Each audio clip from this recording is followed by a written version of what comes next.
थी। एक तो ऋषि मोटा, ऊपर से कमाई भी कोई खास नहीं, लेकिन कंचन को तो शौक था मॉडर्न बहू लाने का, और उसे एक दिन ऐसी लड़की मिल भी जाती है।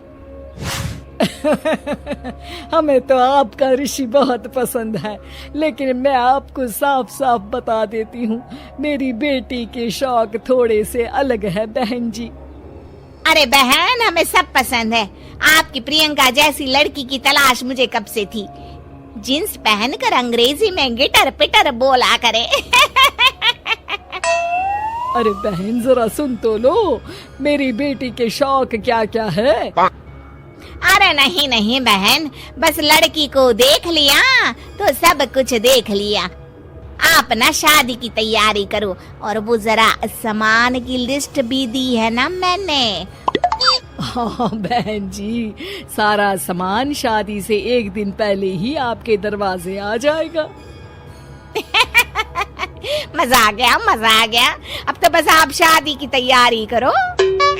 प्रियंका के माता पिता के जाने के बाद कंचन का पति उससे कहता है, अरे भाग्यवान, तुम तो कुछ ज्यादा ही जल्दी दिखा रही थी शादी की। अरे बोलने तो देती, लड़की की माँ क्या बोलना चाह रही थी। अरे आप चुप रहिए जी, कुछ पता भी है आपको, बस मुफ्त में बोले जा रहे हैं। मेरी दोस्त शशि की बहू देखी, लंबी पतली और पढ़ी लिखी, हजारों में कमाई और संस्कारी भी। अरे पर जब वो मेरी बहू देखेगी तो जल भुन जाएगी।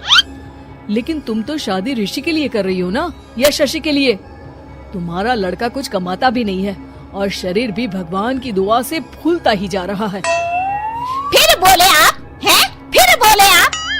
मैंने कहा ना, प्रियंका जैसी जींस पहनकर अंग्रेजी झाड़ने वाली बहू किस्मत वालों को ही मिलती है।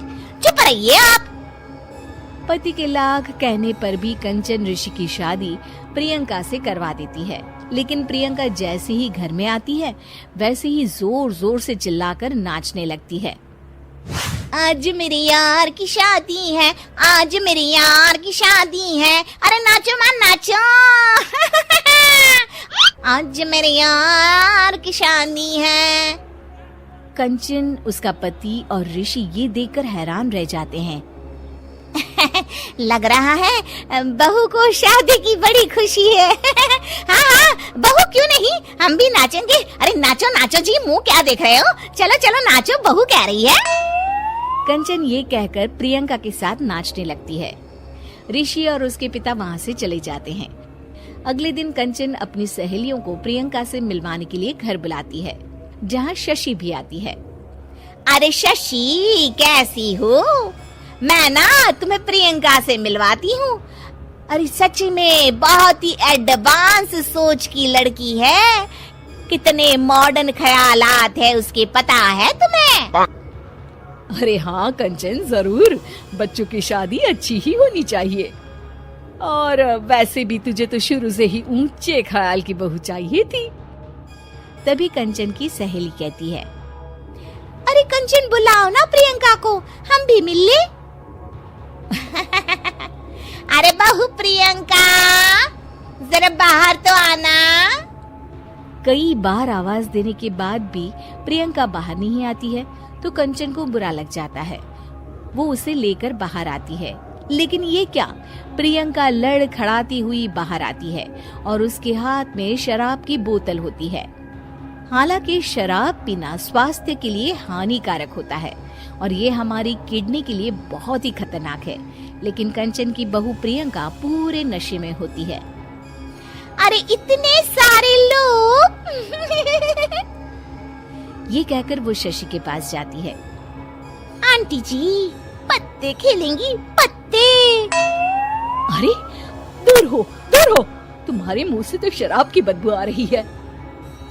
अरे कंचन, माना तुम्हें मॉडर्न बहू चाहिए, लेकिन आधुनिकता का मतलब ये तो नहीं ना। बुरा न मानना कंचन, तुम्हें पता था कि तुम्हारे बेटे की कमाई और शरीर दोनों ही ठीक नहीं है, तो तुम्हें उसी हिसाब की लड़की से शादी करवानी चाहिए थी। ऐसा कहकर सभी औरतें वहाँ से चली जाती है। तभी प्रियंका की माँ कंचन के घर आती है। अरे बहन जी, बड़ी चालाक निकली आप तो। बिना बताए अपनी पियक्कड़ बेटी मेरे लायक बेटे के गले में बांध दी। आय हाय, बड़ी आई बिना बताए। उस दिन जब मैं ये बात बता रही थी तो तुम तो सुनने को भी तैयार नहीं थी।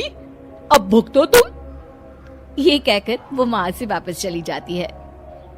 सबके जाने के बाद कंचन अपना सर पकड़ लेती है।